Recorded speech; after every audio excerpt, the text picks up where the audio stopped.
I launched myself at Shrek just as the metallic clicking grew louder on the stairs below. My shoulder drove into his ribs, and we crashed together onto the cold stone floor of the belfry. The umbrella gun clattered away into the shadows. The detonator flew from his grip, spinning end over end through the air before slamming against the base of one of the massive bells with a sickening crack. I didn't know if it broke. I couldn't tell if the impact had triggered it or disabled it completely. All I knew was that it lay there, 10 feet away, its red LED still blinking ominously in the darkness. Shrek thrashed beneath me, his businessman's veneer completely shattered. He fought like a cornered animal, all desperation and survival instinct. I tried to pin his arms, but he was stronger than I'd anticipated, or maybe I was just that exhausted.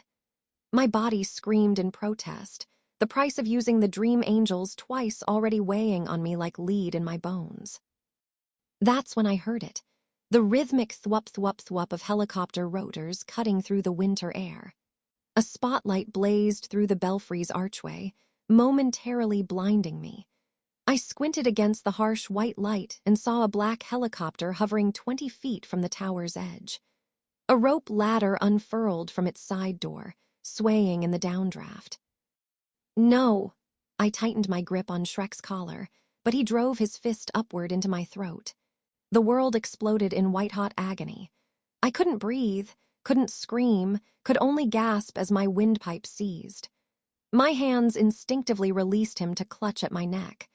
Shrek scrambled out from under me, his expensive shoes finding purchase on the slick stone. "You should have taken the deal," he snarled, already sprinting toward the archway. I rolled onto my side, struggling to pull air through my damaged throat. Each breath felt like swallowing broken glass. Through watering eyes, I watched Shrek reach the edge of the belfry and leap for the rope ladder. His fingers caught the lowest rung, and the helicopter immediately began to ascend. Move, move. My hand fumbled for the grappling gun holstered at my hip. My vision swam, dark spots dancing at the edges. The Dream Angels whispered at the back of my mind, offering sweet relief, offering to make the pain go away, to give me the strength I needed. No, I'd already used them twice. Bruce's warning echoed in my memory. The reality warper who'd vanished 3 days after a big feat. How much time did I have left? But Selina, Dick, all those people. I raised the grappling gun with a shaking hand. Shrek was 15 feet up now, 20, climbing hand over hand as the helicopter gained altitude. In seconds, he'd be inside, and then he'd be gone, along with any hope of stopping whatever fail-safes he'd built into his capacitor array. I fired. The magnetic grappling hook shot through the air with a metallic hiss. It caught Shrek's left ankle just as he reached for the helicopter's landing skid. The cable went taut with a snap, and suddenly Shrek's upward momentum stopped dead. "What, no?" His scream cut through the rotor noise. The helicopter lurched, its pilot clearly unprepared for the sudden weight. The aircraft tilted dangerously, and Shrek swung like a pendulum beneath it, one hand still desperately gripping the rope ladder while his captured leg pulled him downward. I wrapped the grappling cable around my forearm and pulled, using every ounce of strength I had left. The winch mechanism in the gun whirred as it retracted, drawing Shrek inexorably back toward the tower. He kicked and thrashed, but the magnetic lock held firm. "Let me go," Shrek's voice cracked with panic. "Let me go or I'll..." Footsteps thundered up the stairs behind me. Renee. That voice, I'd know it anywhere. Selina burst through the stairwell entrance, still wearing her Catwoman suit. Her blonde hair was singed on one side, and soot streaked her face, but her blue eyes blazed with fierce determination.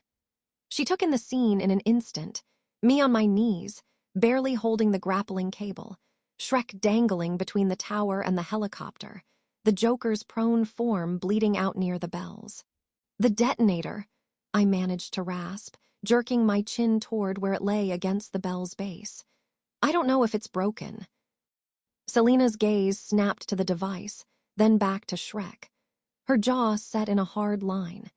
She crossed the belfry in 3 quick strides and snatched up the detonator, examining it with the same focused intensity she used when cracking Shrek's safe codes.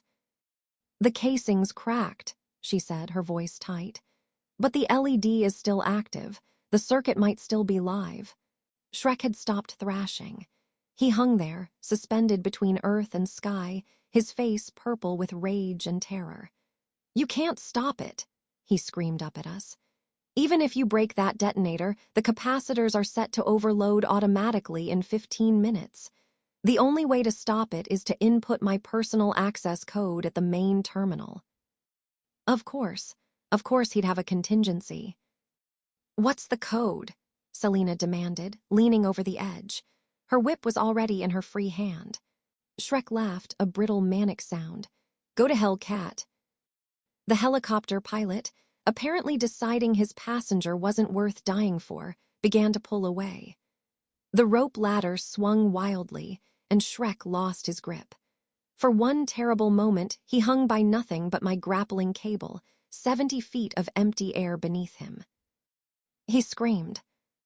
"The code, Shrek," I shouted, my voice raw. "Give us the code or we all die." "Including you," Selina added. "That cable won't hold forever." Shrek twisted in the wind, his face pale as death. I could see the calculations running behind his eyes, weighing his chances, measuring his options. The helicopter was moving away now, abandoning him to his fate. Below us, I heard Gordon's voice shouting orders. The GCPD had finally breached the tower. 15 minutes. We had 15 minutes to get that code and stop the capacitors from overloading. 15 minutes before Selina's heroic work at the plant meant nothing. 15 minutes before 6 city blocks went dark, permanently. Shrek's eyes met mine, and I saw the moment his survival instinct won out over his pride.